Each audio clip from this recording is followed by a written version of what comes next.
Okay, let's keep reading the 13th reality. Journal of Curious Letters. We're up to chapter 13, Talking to Sophia. As he opened the email, Tick's heart pounded so much he felt like he was trying to breathe underwater. He could hardly believe it. To receive an email from another person experiencing the same mysteries as he was would validate everything once and for all.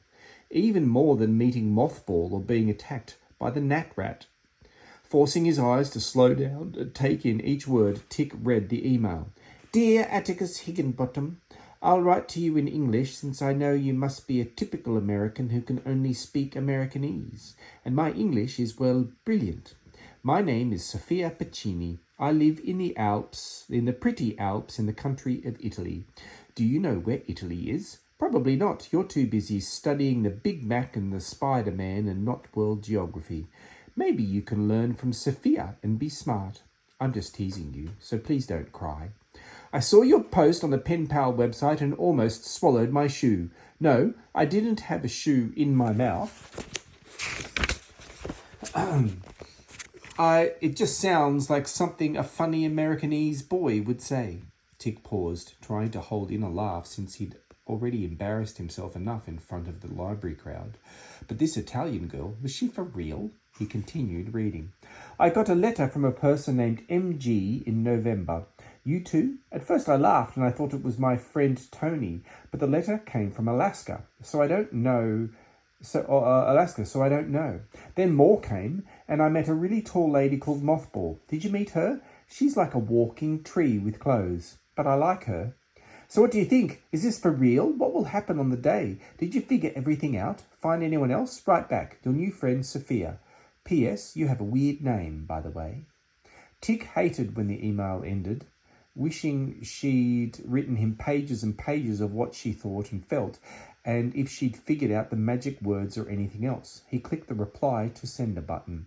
Dear Sophia. He paused, wondering what in the world he should write to her. The chilling thought hit him that maybe he shouldn't trust her. Maybe she was on the side of whoever or whatever had sent the Tingle Wraith and the Gnat Rat. Maybe she was a spy, ready to feed him information, leading him away from the solution, not towards it. That's just a chance I'll have to take, he thought. Shrugging the worry away, he began typing his message. I know I have a weird name. Everyone calls me Tick, so you can too. Sounds like we're in the same boat. I've received 3 clues now, one of them on a tape. How about you? I met Mothball. She gave me the second clue. Maybe we can help each other. He almost started telling her the things he'd figured out and which ones had him stumped, but decided to wait to see if she would write back to him. One more email from her ought to help him know for sure if she was okay. After thinking for a minute, he finished his letter.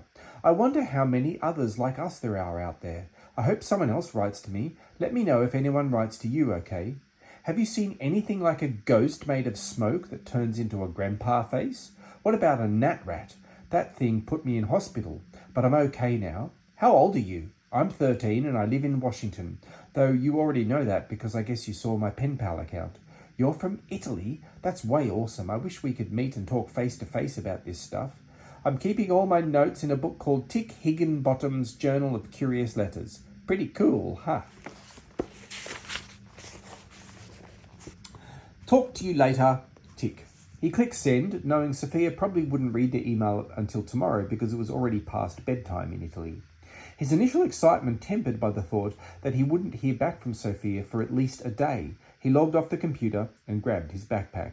On his way out, Miss Sears reminded him of the book she had held for him, and he checked it out just to be nice. With everything going on in his life, reading a new book suddenly seemed dull in comparison. Tick shook his head. He never would have thought he'd say that. The book tucked safely in his backpack next to his journal, Tick exited the library and headed home. Halfway there, he figured out the answer to the 3rd clue. It came to him when he tripped over a big stick in the middle of the pavement. As he rubbed his knee while sitting on the cold ground, he looked at the soles of his shoes, which were caked with chunky black sludge. He wondered where they'd gotten so dirty, and and had just had the thought that it must have been from the mud caused by the melting snow, when both of the important phrases from the third clue seemed to solve themselves simultaneously. Several words flashing across his mind's eye in a rush of understanding. Opposite of wrong, but not correct. Opposite of wrong, but not the word correct. The word right. Soul is stronger than mine. Soul is stronger than mine. Sole of his shoe. Sole of his right shoe. Ooh. Not bothering to get up from the pavement, Tick whipped out his journal and turned to the page where he'd written the words from the audio tape. He'd misunderstood when MG said he hoped Tick's soul was stronger than his. The real word was soul, not soul, meaning MG hoped the sole of his shoe was strong enough to protect his foot, his right foot, as he hit the ground with it 10 times. Tick scribbled his thoughts down, then stood up, his blood surging through his veins. Though he still felt so clueless it was ridiculous. He'd taken another small step.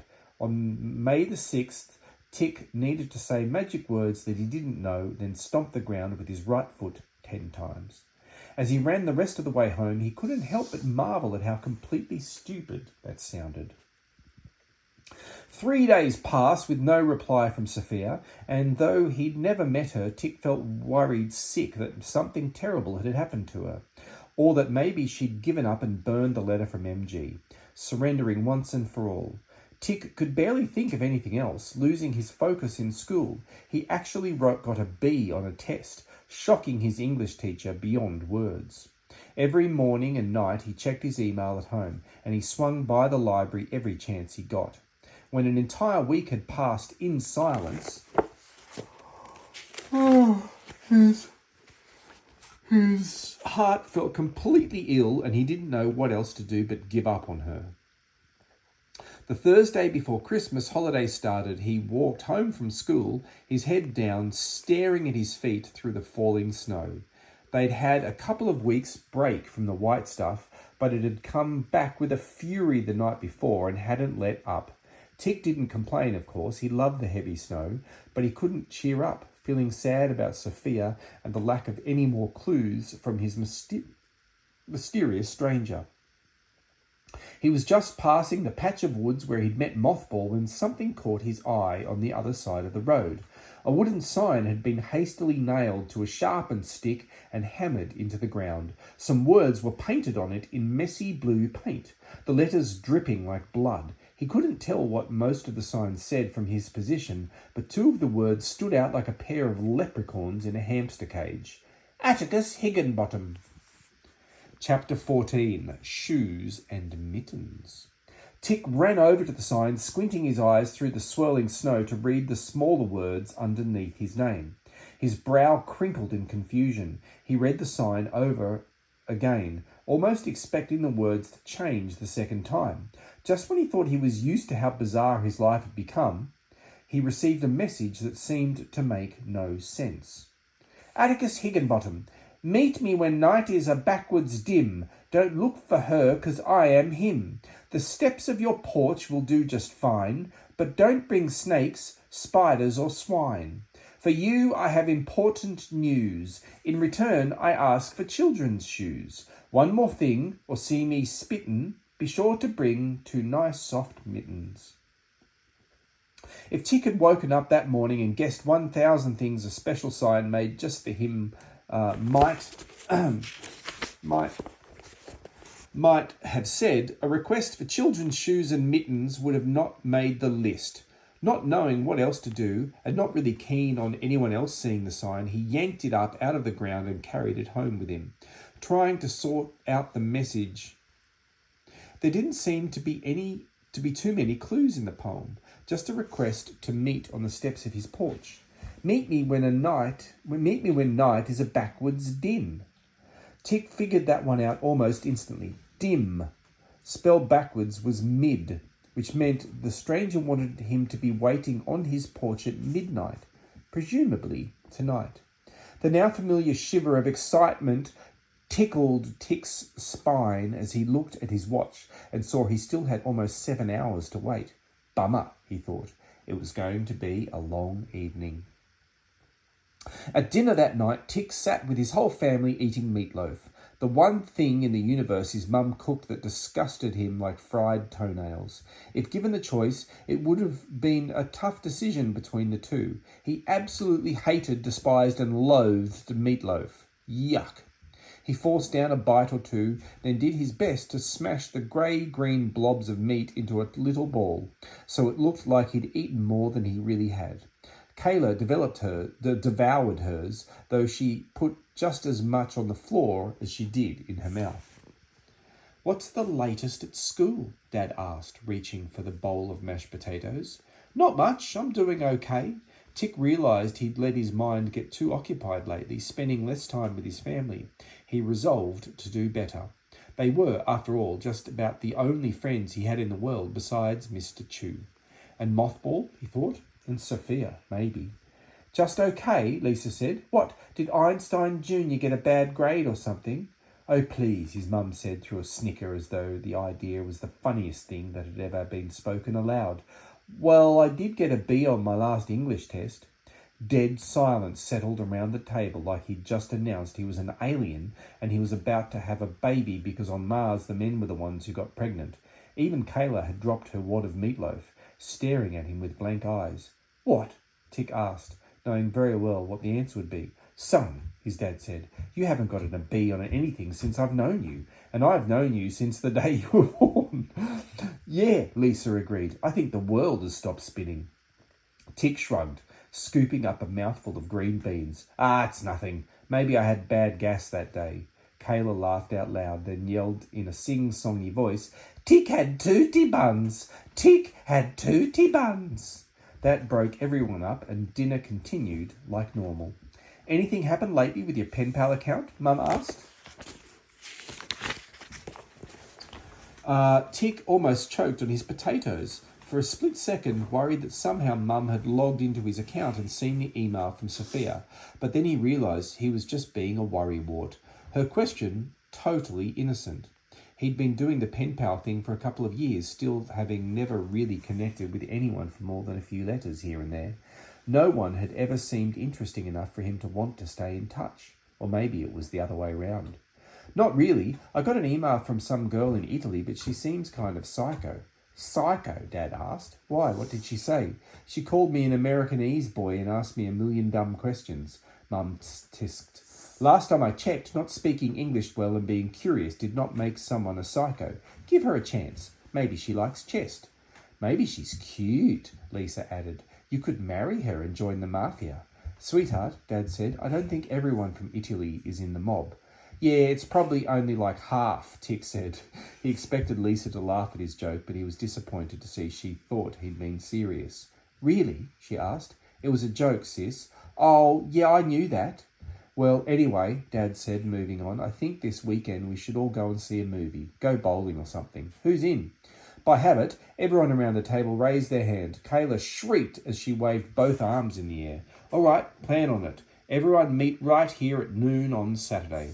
For some reason, right at that moment, the thought hit Tick that he should tell his dad about everything. Keeping the secret was eating away at his insides, and now, with nothing but silence from Sophia, the feeling was getting worse, not better. Just thinking about telling someone seemed to take a 30-pound dumbbell off his shoulders.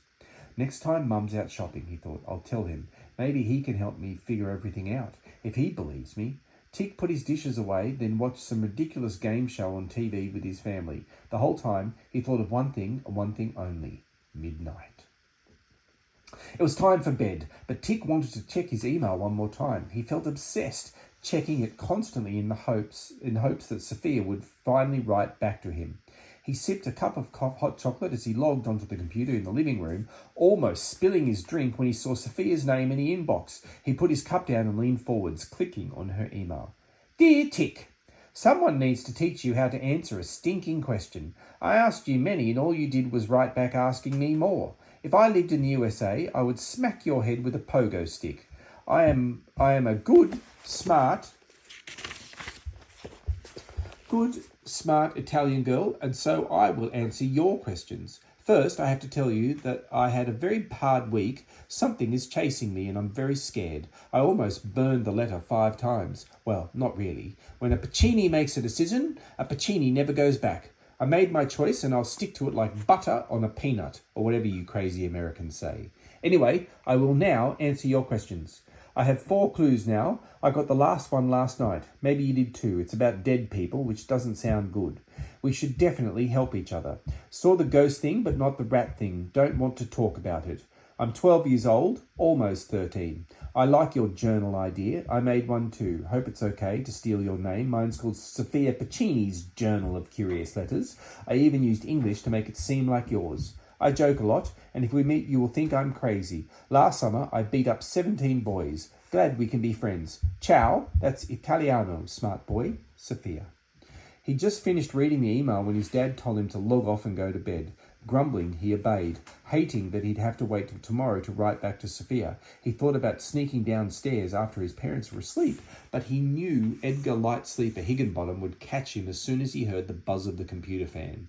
It was going to be hard enough to tiptoe through the house and open the front door to the front porch at midnight without waking him.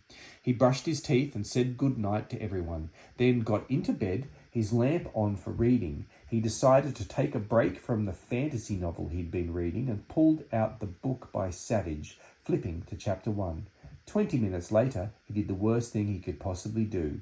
He fell asleep. Chapter 15, Little Ball of Bread Dough. Tick snapped awake half an hour after midnight. His alarm clock glowed with evil red numbers as if they wanted to make sure he knew his mistake was unforgivable. Jumping out of bed with a groan, he ran to his window. He looked outside for any sign of the supposed visitor. He couldn't see the entire porch from his angle, but the steps were visible in the bright moonlight that poked through a break in the clouds. No one was there, and Tick felt his heart sink.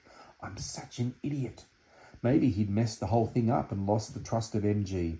He didn't know who painted the sign, but he had no doubt it was related to the MG mystery. And he even suspected that it was Mothball or maybe her friend Rutger. She'd said he might come visit him. Sophia mentioned in her email that she'd received the 4th clue, but Tick hadn't seen his yet. What if the midnight meeting was supposed to provide it? Hardly able to stand the frustration and worry, Tick put on some warm clothes, determined to go outside and search for his visitor. Stepping only on quiet spots in the house, avoiding the most obvious creaks and groans he knew from years of experience, he crept down the stairs and to the front door. After quietly slipping into his coat and boots, then wrapping his scarf tightly around his neck, he very carefully unlocked the deadbolt, then turned the handle. Knowing if he opened the door slowly, it would let out a creak that would wake the dead. He jerked it open in one quick motion, preventing almost any sound at all. His heart pounding, he stepped out into the bitterly cold night, quietly shutting the door behind him. After searching the whole yard and finding nothing, he sat on the front porch and put his head into his cupped hands, squeezing his eyes shut in anger at himself. How could he have been so stupid? He should never have laid down to read. Everyone knows that was the number one way in the world to make yourself fall asleep. He blew out an exasperated sigh as he leaned back and folded his arms, looking up at the sky. Dark, churning clouds, their edges softly illuminated by the moon hiding behind them, seemed to move across the sky at an unnatural pace, like something from a horror movie in fast forward. Tick shivered, and he knew it wasn't the cold alone that caused it. He leaned forwards to stand up when something hit him on his right temple, followed by the soft clatter of a rock tumbling down the steps. He looked just in time to see a pebble the size of a walnut come to a rest a few feet away. Belatedly, he said, "Ow!" as he looked round to discover where the rock had come from. Nothing stirred in the darkness. The only sound a slight breeze whispering through the leafless trees in the front yard and sighing over the snow-covered bushes lining the front of the house. He thought one bush may have moved more than the others, and he was just about to investigate when another rock hit him, this time in the right shoulder. Sure enough, the rock came from the suspected bush, the powdery layer of snow almost completely knocked off. "Who's over there?" he asked, surprised he didn't feel more scared. "Quit throwing rocks like a baby and come out." The bush rustled again. Then a small figure stepped out from behind the branches. It was impossible to make out the details in the scant light, but the person looked like a kid, maybe 6 or 7 years old, bundled up in layers and layers of clothes. He or she resembled nothing so much as a big round ball with little bumps for arms and legs and a head. "Who are you?" Tick asked, standing up and stepping closer. "Are you the one who left me the note on the sign?" The little person walked towards him, waddling like an overweight duck. A shaft of moonlight broke through the clouds just as the visitor reached a spot a few feet in front of Tick, revealing in vivid detail what he'd thought was a child. It was a man, a very short and very fat man. He was dressed all in black tracksuit bottom and jumper, black tennis shoes, black coat, black hat pulled over his ears. Tick's dad had once made a joke that tracksuits were made for people to exercise in, but the only people who seemed to wear them were fat people like himself. Knowing all too well what it felt like to be made fun of, Tick always tried never to do it to anyone else. As the strange little round man walked up to him, Tick promised himself he would do his best to refrain from all known fat jokes. "I'm large, okay?" the man said, as though he barely came to Tick's waist. His voice was normal, with no accent or strange pitch. Tick didn't know why that surprised him so much, but then he realised he'd been expecting the guy to sound like one of the munchkins from The Wizard of Oz. So much for not judging others on their looks. The short man continued, "And I must be the dumbest fat guy you'll ever meet, because I wore all black to camouflage myself in a place that is covered in snow." Tick stared with no idea of how to respond. "My name is Rutger," the man said, holding a hand up towards Tick. "My hand might be the size of your big toe, but don't be scared to shake it. Nice to meet you." Tick reached down and clasped Rutger's hand, shaking it very gently. "What's that?" Rutger asked. "Feels like I'm grabbing a floppy fish. You think I've made of porcelain or something? Shake my hand if you're going to shake my hand." Tick gripped harder and shook, completely amazed by this new person. He finally spoke back. "Sorry, I'm just a little surprised. I didn't know..." "What, that I'd look like a shrunken sumo wrestler? Come on, let's sit and talk a while. This weight is killer. This weight is killer on my tiny legs." Rutger didn't wait for a response, walking over to the porch steps and taking a seat on the bottom step. Even then, his feet barely touched the ground in front of him. Tick smiled, finally feeling at ease, and joined Rutger on the steps. "So you're friends with Mothball, right?" Rutger slapped his round belly. "You betcha I am. That tall stack of sticks is the best friend a man can have, even if she is 3 times my size. Well, up and down anyway, if you know what I mean." He raised his hand vertically as if guessing the height of something big. Mothball's a funny one if you get her going. Word to the wise, though, don't ever ask her about the day she and her twin sis were born unless you have about 7 days of nothing else to do but sit and listen. Tick grinned. "I'll remember that. Why'd you throw those rocks at me? Why were you late?" Good point. Slept in." Rutger looked at Tick intently, searching for something. "Looks like you forgot your assignment, too." "I did? What?" Then Tick remembered the poem and what it had asked for. He'd meant to scrounge around in the basement to find some old shoes and mittens. "Oh, never mind. You're right. I forgot. Sorry." Rutger slapped Tick on the shoulders. "It's okay. I can wait." "Huh? You mean..." "That's right, big fella. Come back with what I asked for and maybe I'll talk." Tick paused before responding, hopeful that Rutger would wink and say he'd only been kidding. "You're serious?" Rutger leaned closer like a giant rubber ball rolling forwards. "I've been to more places in the last 2 weeks than you've seen in your whole life, boy. My shoes are just about ready to call it for a day and walk off my feet. No pun intended. Though, that was a pretty good one. And my hands? Cold, young man, cold." "You mean the shoes and mittens are for you?" "Who else, boy? Do you think I'd be traipsing around the realities with a little child stuck on my hip? Of course they're for me." His voice had risen considerably, and Tick worried his dad would hear. "Don't talk so loud. You'll wake up the whole neighbourhood." Rutger answered in an exasperated whisper. "You won't hear another peep from me until I'm holding a new pair of shoes and a warm as muffins pair of mittens." He nodded curtly and folded his arms. Tick stood up. "I'll go. But what did you mean when you said the realities?" "Come on, boy. It's all about the Calliope, science, Cicada, barrier winds." Tick stared, wondering if anyone in history had ever answered a question as poorly as Rutger just had. "What are you talking about?" Rutger put 2 fingers together and swiped them across his lips, the age-old sign for zipping one's mouth. "Fine. Tick muttered. Be back in a minute. He walked up the porch steps and opened the front door. Just before he stepped into the house, Tick heard Rutger say something creepy. Good, because when you get back, we need to talk about dead people. Oops.